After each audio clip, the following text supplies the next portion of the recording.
Get a job and stop being a leech, my daughter-in-law shouted in the middle of the family dinner. I burst out laughing. What she didn't know was that I was worth $5 million. So I simply replied, "Sweetheart, find yourself a new place to live. I'm glad to have you here. Follow my story until the end and comment the city you're watching from so I can see how far my story has reached. My name is Eileen, and for 3 years, I've been living a lie. Not the kind of lie you tell others, but the kind you tell yourself when you need to discover who people really are when they think you have nothing left to offer." The dinner invitation came on a Tuesday morning. Darren's voice sounded strained over the phone, the way it always did when Thalia was listening in the background. "Mom, would you like to come over for dinner Friday night? Thalia's making her famous lasagna." Famous! I almost laughed.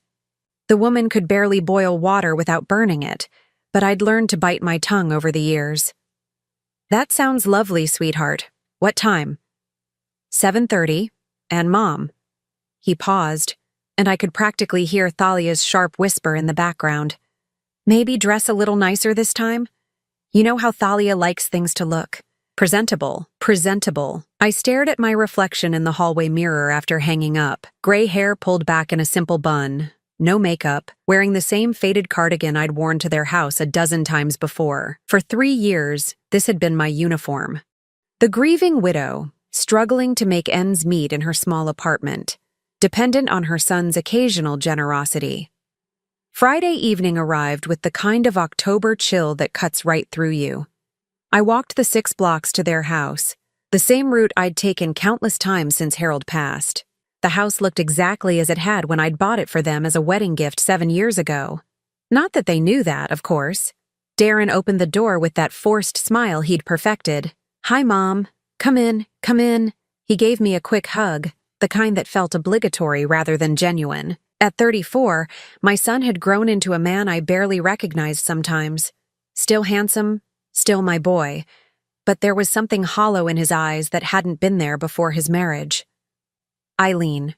Thalia's voice cut through the warm air like a blade. She appeared in the doorway to the dining room, her platinum blonde hair perfectly styled, wearing a dress that probably cost more than most people's monthly rent. At 29, she had the kind of aggressive beauty that demanded attention and respect, even when she'd done nothing to earn either. "Hello, Thalia. Thank you for having me." She looked me up and down with barely concealed disgust. Of course, family dinner and all that. The dining room was set with their best china, the kind reserved for guests who mattered. I noticed immediately that while Darren and Thalia had matching place settings, mine was different. Older plates, a mismatched glass, a fork with a slight bend in one of the tines. Small details that spoke volumes about how I was viewed in this house. "Mom, sit here." Darren gestured to the chair at the far end of the table, the one that put me furthest from both of them. I took my seat without comment, folding my hands in my lap as Thalia served the lasagna with theatrical flourishes. "I hope you like it," she said, though her tone suggested she couldn't care less whether I did or not. "It's an old family recipe, my grandmother's." I took a bite. It was mediocre at best, over-salted and undercooked in places. "It's delicious," I said anyway. The conversation limped along for the first 20 minutes. Darren talked about his job at the marketing firm, careful to avoid mentioning the promotion he'd been passed over for again. Thalia dominated most of the discussion, talking about her yoga classes, her shopping trips, her plans to redecorate the living room. "We're thinking of getting new furniture," she announced, cutting her lasagna into precise little squares. "Something more modern. The stuff we have now is so outdated." I remembered picking out that furniture with them when they'd first moved in. Thalia had loved it then, gushed about how perfect it was, but that was before she'd decided that everything in her life, including her husband's mother, needed an upgrade. "That sounds expensive," I said mildly. Thalia's eyes flashed. "Well, some people prioritize making their homes beautiful. Some people understand that you have to invest in quality." The barb was clear. I was neither beautiful nor quality, and certainly not worth investing in. I took another bite of the terrible lasagna and said nothing. "Actually, Mom," Darren began, and I could hear the reluctance in his voice. "We wanted to talk to you about something." I set down my fork and waited. Thalia leaned forward, her expression shifting into what she probably thought was concern. Eileen, we've been worried about you, living alone in that tiny apartment, struggling to make ends meet. It's been 3 years since Harold passed, and you're still not getting back on your feet. I'm managing fine, I said quietly. Are you, though? Thalia's voice took on that patronizing tone she used when she wanted to sound reasonable while delivering a blow. You can barely afford your rent. You shop at thrift stores. You don't even have a car anymore. All true, from their perspective. What they didn't know was that every choice had been deliberate. The small apartment was paid in cash. The thrift store clothes were a costume. The lack of a car was because I preferred to walk, not because I couldn't afford one. I get by, I said. Getting by isn't living, Mom, Darren said. And for a moment, I heard genuine concern in his voice. It gave me hope that somewhere underneath Thalia's influence, my real son still existed. But then Thalia took over again. The thing is, Eileen, we can't keep helping you forever. Darren works hard for his money, and we have our own future to think about. We want to start a family soon, and we need to be practical. I looked at my son, waiting for him to contradict her, to remind her that their help consisted of occasional dinners and birthday cards. He said nothing. Thalia continued, emboldened by his silence. What we're trying to say is, maybe it's time you thought about getting a job. You're only 64. Lots of people your age work. Walmart is always hiring greeters. The suggestion hung in the air like smoke. Walmart greeter. After running a successful business for 20 years alongside Harold, after building the fortune that could buy and sell their entire neighborhood, she wanted me to stand at Walmart saying hello to strangers for minimum wage. A job, I repeated slowly. Yes. Thalia's eyes lit up like she'd just solved world hunger. Something to give you purpose, you know? Independence. Self-respect. Self-respect. The irony was so thick I could taste it. I've been thinking about your situation a lot lately, Thalia went on, clearly pleased with herself. And I realized what the problem is. You've gotten too comfortable being dependent on others. On Darren. It's not healthy for any of us. I felt something cold settle in my chest. Not anger exactly. Something calmer and far more dangerous. Is that what you think I am? I asked. Dependent? Well, Thalia glanced at Darren, seeking backup. I mean, let's be honest here. You rely on us for everything. Every time there's a bill you can't pay, every time something breaks in your apartment, who do you call? The answer was no one. I hadn't asked them for a dime since Harold's funeral. But apparently, in Thalia's mind, my very existence was a burden. I see, I said softly. Don't take it personally, Thalia continued, warming to her theme. It's just that Darren and I are trying to build something here. We're young, we're ambitious, and we can't be constantly worried about supporting someone who won't even try to support herself. Won't even try. The words echoed in my mind as I looked at this woman who'd never worked a day in her life, who spent her husband's paycheck on designer handbags and spa treatments, who lived in a house she didn't know I owned while lecturing me about self-sufficiency. Thalia, I said, my voice barely above a whisper. Yes? I looked directly into her eyes, and for the first time in 3 years, I let her see something real, something that made her lean back slightly in her chair. You have no idea what's coming for you. The silence that followed was deafening. Darren shifted uncomfortably in his seat. Thalia's mouth opened and closed like a fish gasping for air.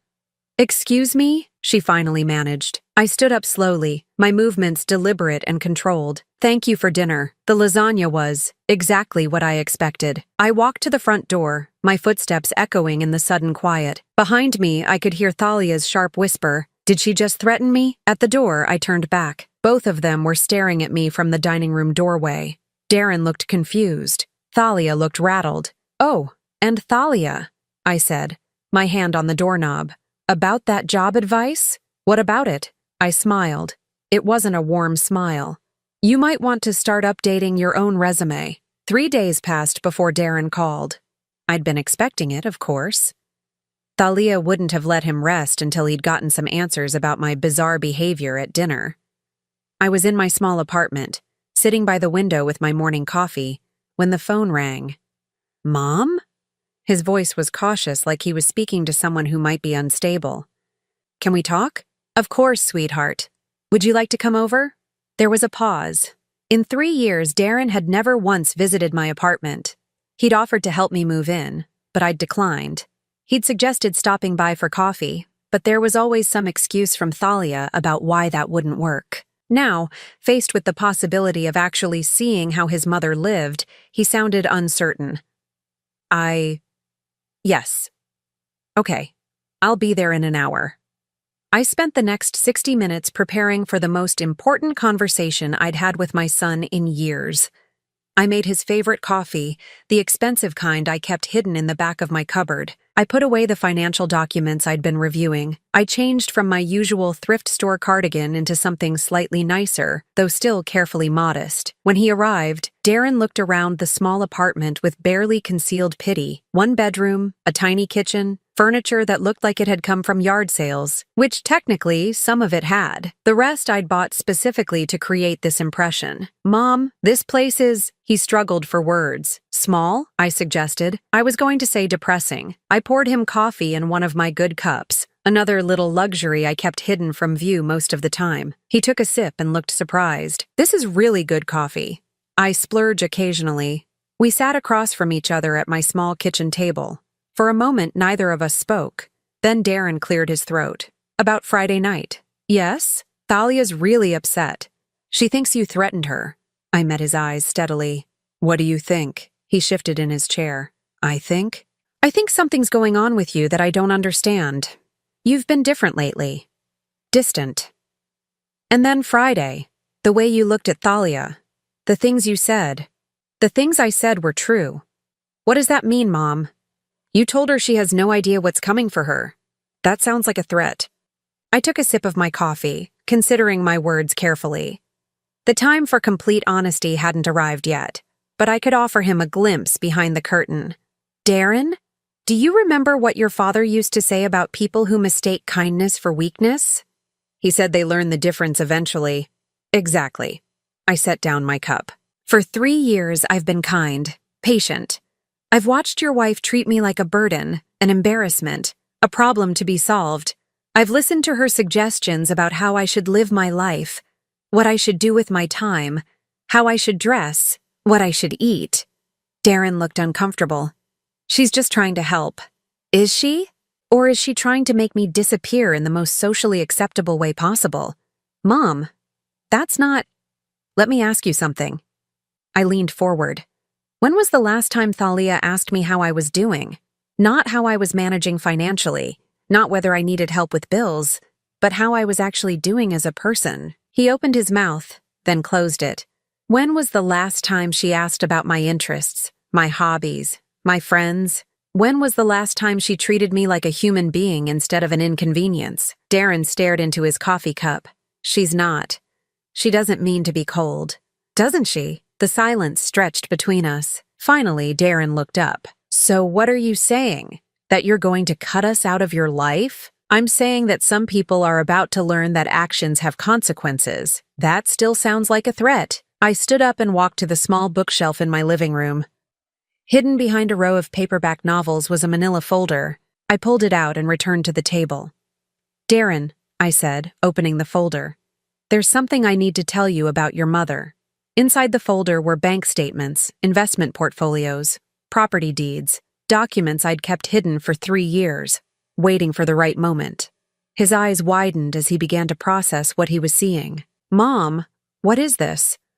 This is who I really am. I watched his face as he flipped through page after page, account balances that showed figures he'd never imagined, investment portfolios worth millions, property deeds for houses, commercial buildings, parcels of land across 3 states. I don't understand, he whispered. Your father and I were very successful, Darren. More successful than we ever let on. When he died, I inherited everything. I'm worth approximately $5 million. He stared at me like I'd just told him I was an alien. But you live here, in this apartment. You shop at thrift stores. You don't even have a car. By choice. Why? I closed the folder and looked at my son, this man I'd raised and loved, and watched slowly disappear under his wife's influence. Because I needed to know who would love me when they thought I had nothing. The words hit him like a physical blow. I watched the realization dawn in his eyes, watched him understand what the last 3 years had really been about. You've been testing us. I've been protecting myself. From what? From people like your wife. Darren's hands were shaking as he set down his coffee cup. Mom, this is insane. You let us think you were struggling. You let Thalia think. I let Thalia show me exactly who she is. I kept my voice calm, matter of fact. And she did, repeatedly, for 3 years. But I'm your son. Yes, you are. And I needed to know if you were still my son, or if you'd become something else entirely. He flinched as if I'd slapped him. That's not fair, isn't it? When was the last time you called me just to talk? When was the last time you invited me somewhere without Thalia insisting on it? When was the last time you stood up for me when she was being cruel? Each question was a knife, and I could see them finding their marks. I never thought. I didn't realize she was being that bad. Or you chose not to see it because it was easier. We sat in silence for a long moment. Finally, Darren spoke, his voice barely audible. What happens now? I leaned back in my chair, studying his face. My son, who'd inherited his father's dark eyes and gentle nature, at least until he'd met Thalia. My son, who used to bring me wildflowers when he was 5 and told me I was the prettiest mommy in the world. My son, who'd grown into a man who let his wife humiliate his mother without consequence. Now, I said softly, we find out if it's too late for you to remember who you used to be. And Thalia? I smiled, and I knew it wasn't a kind expression. Thalia is about to discover that some people aren't as helpless as they appear. Mom, what are you planning? Justice, I said simply. Long overdue justice. Darren stood up abruptly, pacing to the window. This is crazy! You can't just, what, punish her for 3 years of marriage problems? 3 years of calculated cruelty, I corrected. 3 years of treating me like dirt while living off your income, which comes from a job you only have because of the connections your father and I built over 20 years. That stopped him cold. What? Did you think that marketing position just fell into your lap? Your father called in favors to get you that interview. We've been pulling strings behind the scenes your entire adult life. His face went pale. How much of my life has been a lie? None of it was a lie, sweetheart, but some of it was. Protected. I stood and walked to him, placing a gentle hand on his arm. I love you, Darren. I've loved you since before you were born. But love doesn't mean accepting abuse, not even from family. He turned to face me, and for a moment, I saw the little boy he used to be. What do I do? That's up to you. But I want you to think about something. What? In 3 years of marriage, has Thalia ever once encouraged you to spend time with me? Has she ever suggested that maybe, just maybe, I might have value beyond what I could provide financially? He opened his mouth to answer, then closed it. That's what I thought. I squeezed his arm gently. Some storms are coming, sweetheart. When they hit, you'll have to decide which side of them you want to be on. Is that a threat? It's a promise, I said. And unlike some people in your life, I always keep my promises. I gave them a week to process what I'd told Darren. A week for him to go home, look at his wife with new eyes, and decide what kind of man he wanted to be. A week for Thalia to wonder what exactly I'd meant by my parting words at their dinner table. The call came on a Wednesday morning. Thalia's voice, sharp and demanding, cut through the peaceful quiet of my apartment. Eileen, we need to talk, right now. Good morning to you too, Thalia. Don't play games with me. Darren told me about your little revelation about the money. I smiled, settling into my favorite chair with my coffee. Did he? Yes, he did. And I want to know what kind of sick game you've been playing. What kind of game do you think I've been playing? Her voice rose an octave. You let us think you were poor. You sat there and let me worry about you. Let me try to help you. And all this time you were secretly rich. Let her worry about me. Let her try to help. The revisionist history was breathtaking, even for Thalia. I see. And how exactly did you help me, dear? We invited you to dinner. We included you in family events. You mean the dinners where you served me on mismatched plates and lectured me about getting a job at Walmart?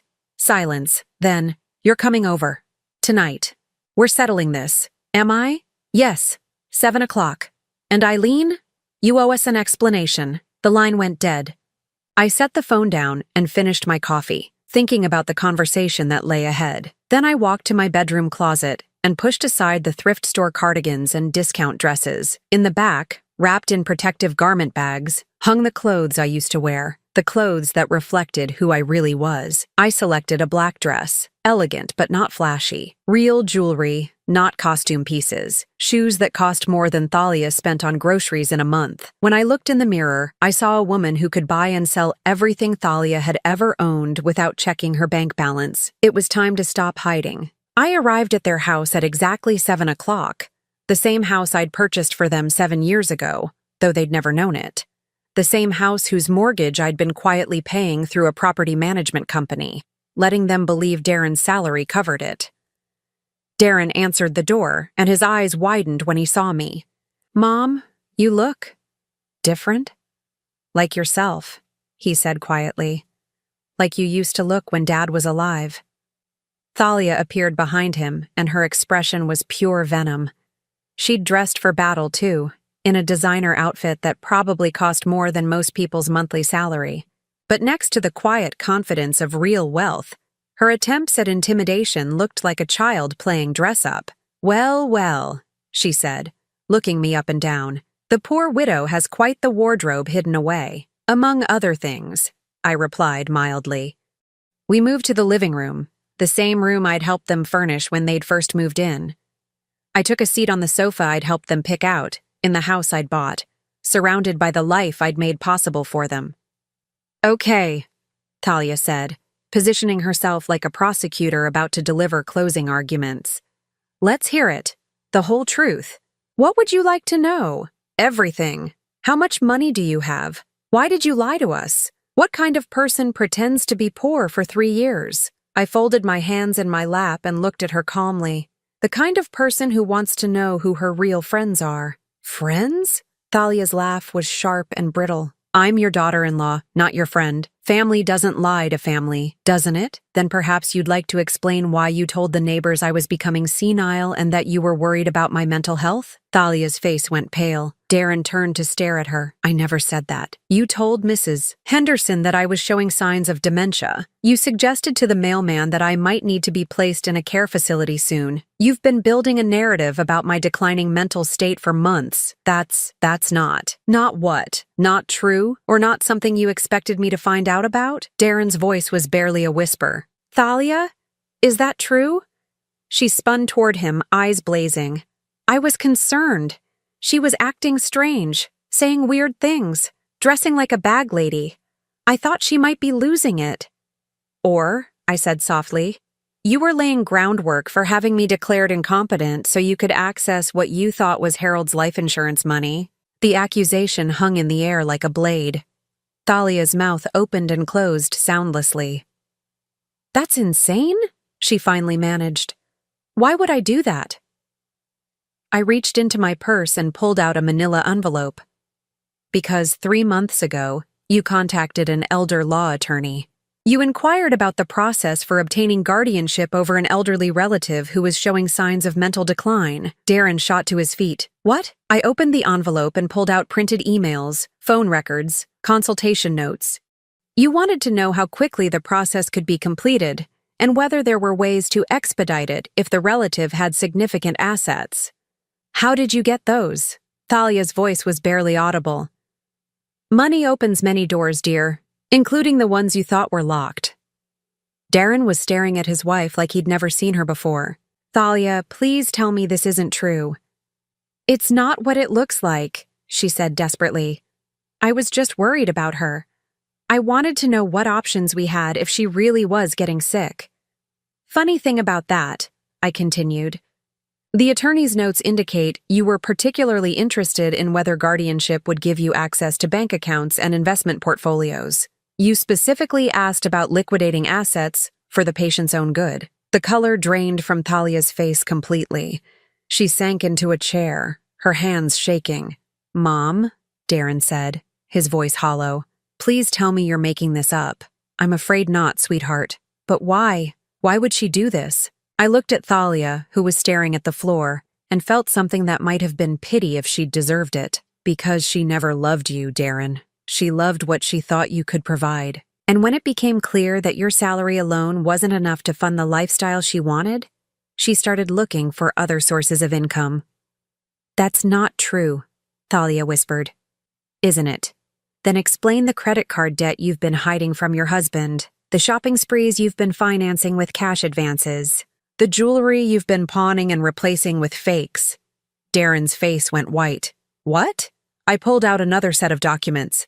Your wife has been living beyond your means for 2 years. She owes $43,000 on cards you don't know about. Thalia, is this true? She finally looked up and her face was streaked with tears, but they weren't tears of remorse. They were tears of rage. You bitch, she hissed at me. You vindictive, manipulative bitch. You set me up. I didn't set you up, dear. I simply stopped protecting you from the consequences of your own choices. She stood up, swaying slightly. You think you're so smart, don't you? You think you've won? Won what? You wanted to destroy my marriage, and you did it. Congratulations. I stood as well, and suddenly the small apartment version of me was gone completely.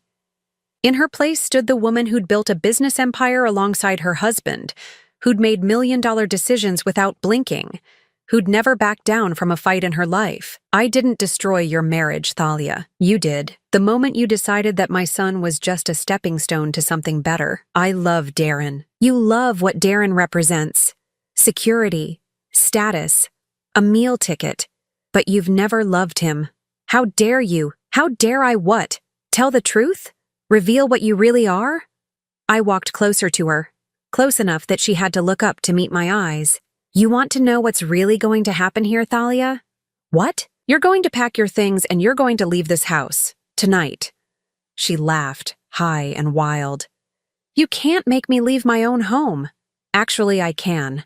I pulled out one more document from my purse, the deed to the house, with my name clearly visible as the owner. This house belongs to me. It always has. Darren, and you have been living here as my guests for 7 years. The silence that followed was deafening. Darren stared at the deed like it was written in a foreign language. Mom, what does this mean? It means your wife has 30 minutes to pack a bag and get out of my house. Thalia was shaking now, fury and fear warring in her expression. You can't do this. I have rights. Tenant rights. You're not a tenant. You're a guest who's overstayed her welcome. I folded the deed and put it away. 30 minutes, Thalia. After that, I call the police and have you removed for trespassing. Darren! She turned to him desperately. Say something. This is our home. But Darren was still staring at the spot where the deed had been, processing the full scope of what he'd just learned. Darren! She screamed. He looked up at her, and his expression was that of a man seeing clearly for the first time in years. Get out, he said quietly. What? Get out of my mother's house. Thalia's face crumpled, but I felt no satisfaction in her tears. Only tired relief that the charade was finally over. This isn't over, she said, looking at me with pure hatred. You think you've won, but this isn't over.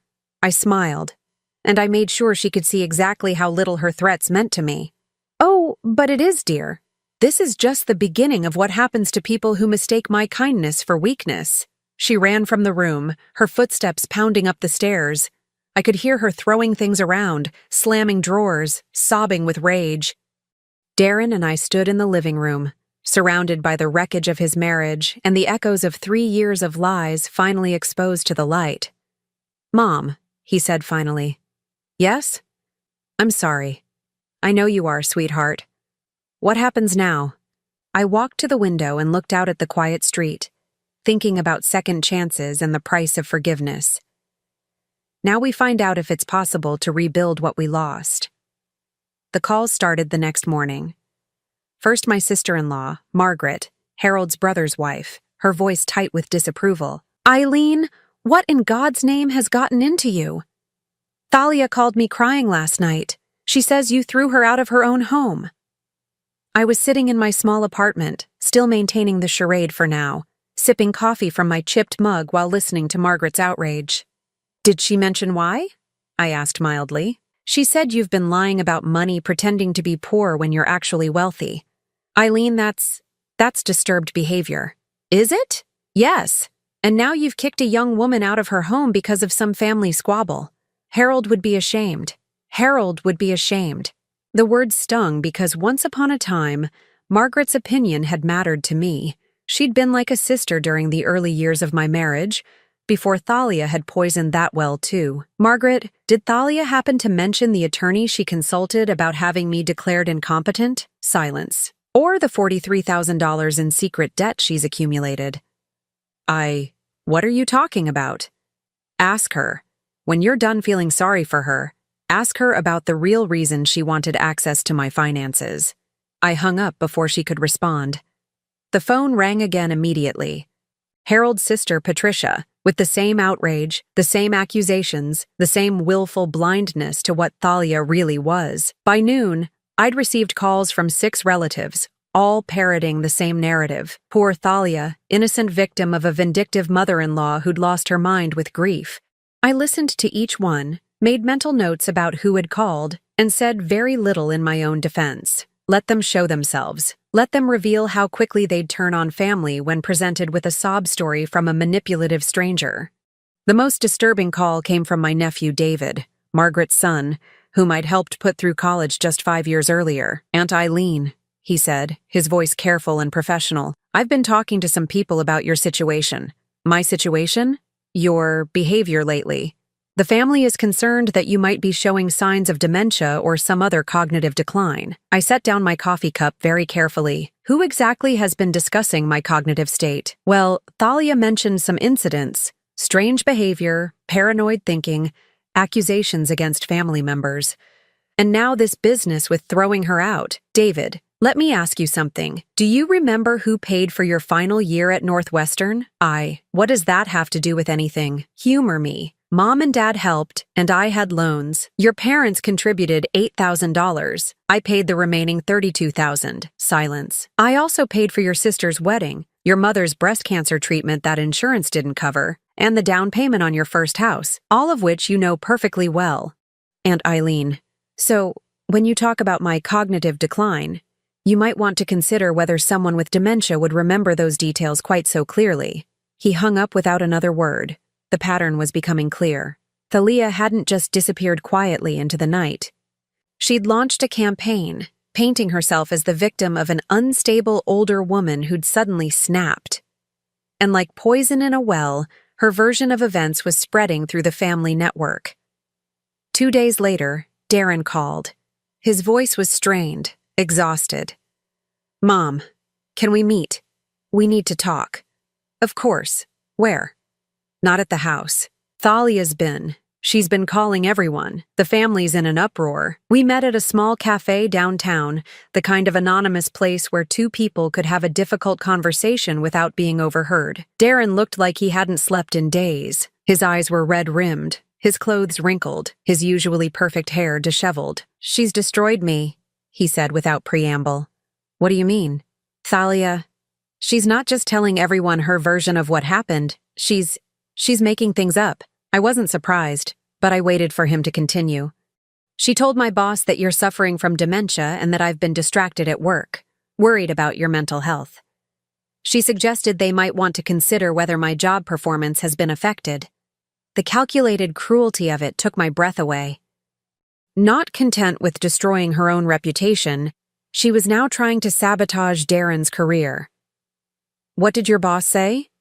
"He was sympathetic. Suggested I might want to look into FMLA, maybe take some time off to deal with family medical issues."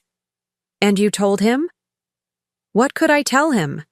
That my wife is a liar who tried to have my mother declared incompetent so she could steal her money? That I've been living in a house my mother owns without knowing it? That my entire adult life has been built on foundations I never understood?" His voice was rising, drawing glances from other customers. I reached across the table and touched his hand. "Lower your voice, sweetheart." He laughed bitterly. She's been one step ahead of me this whole time. By the time I realized what she was doing, she'd already poisoned half the family against you and made me look like either a liar or an idiot at work. What else? She's living with her sister now, crying to anyone who'll listen about how you manipulated our marriage, how you set traps for her, how you're dangerous and unstable. I sipped my coffee, thinking. Thalia was more resourceful than I'd given her credit for. She'd turned her humiliation into a weapon, her exposure into martyrdom. There's more, Darren continued. She's been to see a lawyer. About what? About the house. She's claiming she has tenant rights, that you can't just evict her without proper notice. She's also claiming you coerced her into leaving under duress. And what did the lawyer tell her? That she doesn't have a case. But here's the thing, Mom. She's not trying to win. She's trying to make our lives hell. I nodded. It was exactly what I'd expected from someone like Thalia once she realized she'd lost everything. Show me, I said. What? Show me what she's been telling people. I want to see exactly what we're dealing with. Darren pulled out his phone and opened his social media. The posts were masterfully crafted, each one designed to elicit maximum sympathy while maintaining plausible deniability. Going through a difficult time with family. Sometimes the people you trust most are the ones who hurt you deepest. Prayers appreciated. Learning hard truths about manipulation and psychological abuse. Grateful for friends who see through the lies. When someone spends years pretending to be something they're not, what else are they lying about? Trust your instincts. Each post had dozens of comments expressing support, outrage on her behalf, condemnation of unnamed family members who'd obviously wronged this poor young woman. She's good, I admitted. She's evil. No, she's desperate, and desperate people make mistakes. What kind of mistakes? I handed him back his phone and leaned forward. The kind that reveal more than they intended. I don't understand. Look at the pattern, Darren. What's the one thing missing from all her posts? He scrolled through them again, frowning. I don't see it. She never once mentions loving you. Not once. She talks about being betrayed, being manipulated, being lied to, but she never says she's heartbroken about losing her marriage. She never says she misses her husband. The realization hit him like a physical blow. Because she doesn't. Not because she never did. This isn't grief, sweetheart. This is rage at being caught. We sat in silence for a moment, processing the depth of Thalia's deception and the scope of the damage she was trying to inflict. What do we do? Darren asked finally. I smiled, and I made sure he could see that whatever sympathy I might have felt for his wife had evaporated completely. We let her keep digging. What? Right now, Thalia thinks she's winning. She thinks she's successfully painted herself as the victim and us as the villains. She's feeling confident, maybe even triumphant. And that helps us how? Because confident people get careless. They overreach. They make the kind of mistakes that reveal who they really are. You think she'll slip up? I don't think it, sweetheart. I know it, because I've been watching her for 3 years, and I know exactly what kind of person she is. I reached into my purse and pulled out another manila envelope, this one thicker than the others. What's that? Insurance. What kind of insurance? The kind that proves everything I've been telling you about your wife's true nature. Darren's eyes widened. What do you mean? I mean that while Thalia was busy planning my downfall, I was busy documenting hers. Every financial indiscretion, every lie she told, every manipulation she attempted. It's all here. Why haven't you used it? Because I wanted to give her enough rope to hang herself. And judging by her behavior over the last few days, I'd say she's about to tie the noose. Mom, what are you planning? I stood up, gathering my things with the careful precision of someone who'd been planning this moment for a very long time. Justice, sweetheart. Pure, simple justice. And what does that look like? I looked at my son, this man I'd raised and loved and watched nearly lose himself to a woman who'd never deserved him. It looks like the truth. All of it. Every ugly, manipulative, calculating piece of it. When? Soon, I said. Very soon. Because if there's one thing I've learned about people like Thalia, it's that they can't resist trying to land one final blow. And when she does, we'll be ready. I didn't have to wait long for Thalia to make her fatal mistake. It came exactly 1 week after our conversation at the cafe, in the form of a phone call that would expose everything she really was. The call came to my apartment at 2:30 in the afternoon. I was reviewing some investment portfolios when the phone rang, the caller ID showing a number I didn't recognize. Mrs. Holloway, this is Detective Sarah Martinez with the Sacramento Police Department. My blood went cold. Yes? Ma'am, I need to ask you some questions about a report that's been filed against you. Allegations of elder abuse and financial exploitation. I set down my papers very carefully. I'm sorry, what? A young woman named Thalia Holloway has filed a complaint alleging that you've been the victim of financial abuse by family members, and that those same family members are now retaliating against her for trying to help you. The audacity was breathtaking. Even for Thalia, this crossed a line I hadn't expected her to cross. Detective Martinez, I think there's been some confusion. Ma'am, could you come down to the station? We'd like to get your side of the story. Of course. I'll be there within the hour. I hung up and immediately called my attorney, Jonathan Reeves, a man who'd been handling my legal affairs since Harold's death. Jonathan, I need you to meet me at the Sacramento Police Department immediately. What's happened? My former daughter-in-law has accused my son and me of elder abuse and financial exploitation. There was a pause. That's a serious charge, Eileen. Yes, it is, and completely fabricated. I'll be there in 30 minutes. I changed into one of my better outfits, gathered every document I thought I might need, and drove to the police station in the BMW I kept garaged across town. It was time to stop hiding who I really was. Detective Martinez was a woman in her 40s with kind eyes and a no-nonsense demeanor. She looked surprised when I walked into the interview room with Jonathan, both of us dressed like the successful professionals we were. Mrs. Holloway, I have to say, you're not quite what I expected based on the report we received. What exactly did the report say? She consulted her notes. According to Ms. Thalia Holloway, you're a vulnerable elderly woman who's been systematically financially abused by your son and his wife. She claims they've been stealing from you, controlling your access to money, and forcing you to live in substandard conditions. I looked at Jonathan, who nodded slightly. She also claims that when she tried to intervene on your behalf, your son became violent and threatening, and that you've been turned against her through manipulation and possibly psychological abuse. I see. And what evidence did she provide to support these claims? She provided photos of your apartment, which she says demonstrate the poor conditions you're forced to live in. She also provided what she claims are financial documents showing discrepancies in your accounts. Detective Martinez pulled out a folder and showed me printed photographs of my small apartment. Pictures taken through windows, showing the modest furniture, the small kitchen, the carefully maintained appearance of poverty I'd been cultivating. She also provided these, the detective continued, pulling out photocopied bank statements that showed my checking account, the one I used for daily expenses. The balance was consistently low, rarely more than a few $100s. Detective, I said calmly, may I ask when these photos were taken? She says within the last month. And she obtained them how? She says she was concerned about your welfare and wanted to document your living conditions. So she was stalking me. Detective Martinez looked uncomfortable. She characterized it as conducting welfare checks. Jonathan leaned forward. Detective, has anyone bothered to verify any of Ms. Thalia Holloway's claims? We're in the process of investigating. Good, I said, reaching into my purse, because I have some documents that might interest you.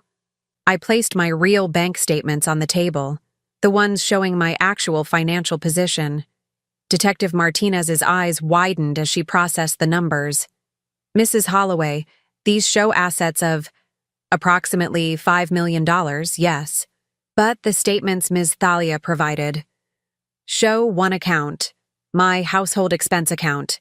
I maintain multiple accounts for different purposes. Jonathan pulled out additional documents. Detective, my client is a wealthy widow who chose to live modestly for personal reasons. She's never been financially abused, and she's certainly never been controlled by her son. Then why would Ms. Thalia make these accusations? I smiled grimly. Because she's the one who attempted financial exploitation, and when she was caught, she decided to try one last desperate gambit. I pulled out the envelope I'd shown Darren at the cafe, the one containing evidence of Thalia's real activities. These documents show that Ms. Thalia Holloway contacted an elder law attorney about obtaining guardianship over me. She specifically inquired about gaining access to what she believed were substantial assets. Detective Martinez studied the documents, her expression growing more serious. She also accumulated over $40,000 in secret debt during her marriage, debt she was hiding from her husband while pressuring him to extract money from me. How did you obtain these documents? Legal investigation services. When someone is attempting to have you declared incompetent, you tend to want to know everything about their motivations and methods. I pulled out more papers. These show her online searches for information about elder abuse, conservatorship laws, and how to prove someone is mentally incompetent. All conducted in the weeks before she began spreading rumors about my mental health. The detective was quiet for a long moment, reviewing everything I'd provided. Mrs. Holloway, if what you're telling me is true, then Ms. Thalia has filed a false police report. Yes, she has. That's a serious crime. Yes, it is. Detective Martinez looked at Jonathan. What does your client want to do about this? We want Ms. Thalia prosecuted to the full extent of the law, he said without hesitation. And, I added, we want a restraining order preventing her from contacting me, my son, or any member of our family. The detective nodded slowly. I'll need to discuss this with the district attorney's office, but based on what you've shown me, it appears Ms. Thalia Holloway has committed several crimes. What happens now? I asked. Now we arrest her. 2 hours later, I was sitting in my real apartment, the luxury penthouse I'd called home for the past 3 years, when Darren called. Mom, the police just called me. They arrested Thalia. I know. You know? How do you? Mom, where are you? I went by your apartment, and it's empty. I looked around my real home, the one with floor-to-ceiling windows overlooking the city, the one filled with the antiques and artwork Harold and I had collected over 20 years of marriage. I'm at home, sweetheart. What do you mean? I mean, I'm at my real home. The apartment was just another costume. Silence. Then, Mom, I don't understand anything anymore. Come to the Meridian Towers on 5th Street, penthouse level. I'll explain everything. 30 minutes later, Darren stood in my real living room, staring at surroundings that probably cost more than most people made in a year. This is where you've been living? This is where I've always lived. Even when I was visiting you in that little apartment, I came home to this. He sank into one of my leather chairs, his head in his hands. She really tried to have you declared incompetent. Yes? And she filed a false police report. Yes? Why? Why go that far? I poured myself a glass of wine from a bottle that cost more than Thalia spent on shoes in a month. Because she's not just greedy, Darren. She's genuinely malicious. When she realized she couldn't get what she wanted through manipulation, she decided to destroy us both out of spite. What happens to her now? She'll be prosecuted for filing a false report, attempted fraud, and possibly stalking. She'll likely serve some jail time, and she'll definitely have a criminal record. He was quiet for a long time, processing everything. I feel like I don't know anything about my own life, he said finally.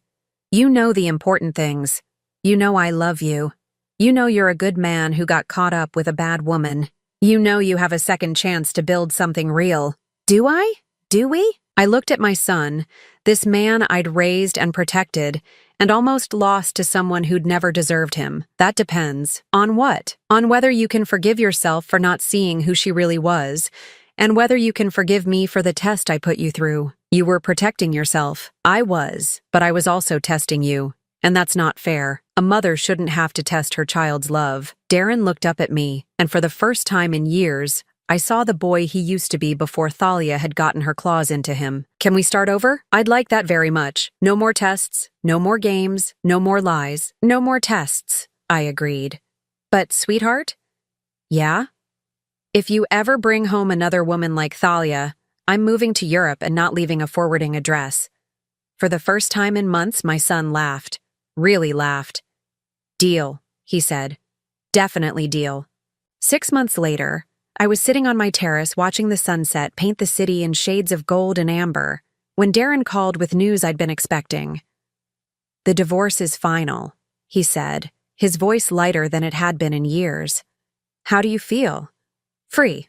Terrified, but free. I smiled, understanding exactly what he meant. Freedom after prolonged captivity was always a mixture of relief and uncertainty. And Thalia, sentenced to 6 months in county jail, 3 years probation, and she has to pay restitution for the legal costs her false report generated. Good. She also has a restraining order that prevents her from contacting either of us for 2 years. Even better. There was a pause. Then Darren asked the question I'd been waiting for. Mom, can I ask you something? Of course. When did you know? When did you know she was going to try something like this? I sipped my wine, thinking back to the moment I'd first realized what Thalia truly was. The second week after your father's funeral, she came to visit me, supposedly to check on how I was doing. I remember that. She spent 5 minutes asking about my grief and 45 minutes asking about Harold's life insurance, his investments, what kind of inheritance I'd be leaving you someday. She was grieving too. Dad had been like a father to her.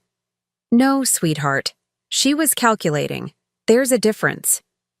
I could hear him processing this, probably remembering that visit with new understanding. That's when I decided to test her, to see if my suspicions were correct. And they were. Unfortunately, yes. But Darren, I want you to understand something. I didn't do all this just to prove Thalia was terrible. I did it to save you. Save me from what? From a life with someone who would have destroyed you piece by piece. She wouldn't have stopped with trying to control your mother. Eventually, she would have controlled every aspect of your life. The silence stretched between us, comfortable now in a way it hadn't been for years. I have something to tell you too, he said finally. What's that? I've been seeing someone, my heart clenched, half with hope and half with protective fear. Tell me about her. Her name is Rebecca. She's a teacher at the elementary school near my office. We met at a coffee shop 3 months ago. And she doesn't know anything about our money. She thinks I'm just a regular guy with a regular job who lives in a house I inherited from my grandmother. I laughed despite myself. You told her you inherited my house? Well, technically that's true, isn't it? I mean, someday? Someday? Yes. What's she like? She's normal, kind. She volunteers at an animal shelter on weekends. She drives a 10-year-old Honda and thinks Olive Garden is fancy dining. Do you love her? Another pause, longer this time. I think I could.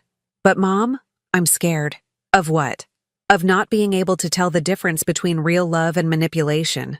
Of making the same mistake again. I stood up and walked to the edge of my terrace, looking out over the city where my son was learning to rebuild his life. Sweetheart, can I tell you something your father used to say? What? He used to say that the difference between love and manipulation is that love makes you feel like the best version of yourself, while manipulation makes you feel like you're never good enough. I like that. How does Rebecca make you feel? Like I used to feel, before. Like I'm enough just as I am. Then trust that feeling, and trust yourself. You're not the same man who fell for Thalia's games. You're wiser now. I hope so. I know so. But Darren. Yeah? When you're ready, I'd like to meet her. Really? Really. And this time, I promise to be myself from the beginning. No tests, no costumes, no games. She might be intimidated by all this. I could hear him gesturing at what I assumed was his memory of my penthouse. Then we'll meet somewhere neutral, somewhere that puts her at ease. You'd do that? Sweetheart, I've spent 3 years pretending to be someone I'm not. I'm tired of pretending. If Rebecca is someone who might become important to you, then she's someone I want to know. What if she doesn't like you? Then she's not the right woman for you. And what if you don't like her? I smiled, remembering my promise about moving to Europe. Then I'll keep my opinions to myself unless you ask for them. Mom? Yes? Thank you. For what? For saving me, even when I didn't know I needed saving. After we hung up, I stayed on the terrace as the sky darkened and the city lights began to twinkle below. I thought about the past 3 years, about the elaborate deception I'd maintained, about the pain of watching my son slowly disappear under his wife's influence. I thought about Harold, who would have handled this situation completely differently. He would have confronted Thalia directly, probably within the first month of noticing her behavior. But then again, Harold had never had to wonder whether people loved him for himself or for his money. That particular burden had fallen to me after his death. My phone buzzed with a text message. Margaret, Harold's sister-in-law, the first person to call and condemn me when Thalia had launched her campaign of lies. Eileen, I owe you an apology. I had lunch with Patricia today, and we pieced together the timeline of what really happened. I'm ashamed that I believed Thalia's lies without even asking for your side of the story. Can we talk? I stared at the message for a long time before responding. Margaret, apology accepted. But I think we both learned something important about making judgments without all the facts. Her response came quickly. We did. And Eileen? I'm proud of you for protecting yourself and Darren. That took incredible strength. More messages followed over the next hour. Patricia, David, even some cousins I'd barely spoken to in years. All of them apologizing, all of them admitting they'd been too quick to believe Thalia's version of events. I answered each one with grace, but I made mental notes about who had jumped to condemn me and how quickly they'd done it. Some relationships could be repaired, but they would never be quite the same. The last message of the evening came from an unexpected source. Detective Martinez. Mrs. Holloway, thought you'd want to know that Ms. Thalia attempted to contact you through the jail's phone system today. The call was blocked due to the restraining order, but I wanted you to be aware. I wasn't surprised. Thalia would never truly accept defeat. Even from jail, she was probably planning her next move, her next attempt to cause trouble. But for the first time in 3 years, I wasn't worried about what she might do. I'd stopped hiding. I'd stopped pretending to be vulnerable. I'd reclaimed my power, my voice, and my life. I poured myself another glass of wine and settled back into my chair. Tomorrow, I would start the process of selling the house where Darren and Thalia had lived. I'd already decided to give the proceeds to him, a real inheritance, rather than the fake vulnerability I'd used as a test. Tomorrow, I would also start planning for the future. Real plans, not elaborate deceptions. Maybe travel, maybe philanthropy, maybe just the simple pleasure of living authentically without constantly watching over my shoulder. But tonight, I was content to sit on my terrace, surrounded by the luxury I'd earned and the peace I'd fought for, knowing that my son was free to build a life with someone who might actually love him. The phone rang one more time. Darren again. Mom, I forgot to ask. What are you going to do now? With your life, I mean. I looked out over the city, thinking about all the possibilities that lay ahead. I'm going to live it, I said, openly, honestly, without apology. I'm going to be exactly who I am. And who is that? I smiled, feeling lighter than I had in years. A woman who survived a test of her own making and came out stronger on the other side. A mother who fought for her son even when he couldn't fight for himself.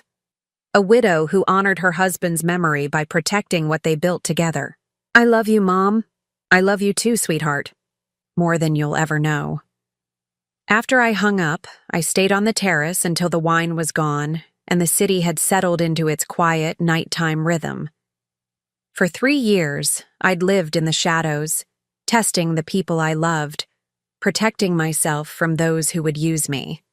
Now, finally, I was ready to step back into the light. Not as the grieving widow who needed protection, not as the vulnerable elderly woman who could be taken advantage of, but as Eileen Holloway, successful businesswoman, devoted mother, and survivor of one of the most elaborate long-term deceptions I'd ever conceived. It had cost me 3 years of authentic living, several relationships I'd once valued, and more emotional energy than I cared to calculate. But it had saved my son, exposed a dangerous predator, and taught me that I was stronger than I'd ever imagined. As I finally headed inside to bed, I caught my reflection in the glass doors. Not the tired, shabby woman I'd pretended to be, but the real me. Well-dressed, confident, unashamed of my success or my choices. Tomorrow would bring new challenges, new relationships to navigate, new decisions to make. But whatever came next, I would face it as myself. And that, after 3 years of elaborate pretense, felt like the greatest victory of all. Now I'm curious about you who listened to my story. What would you do if you were in my place? Have you ever been through something similar? Comment below And meanwhile, I'm leaving on the final screen 2 other stories that are channel favorites, and they will definitely surprise you. Thank you for watching until here.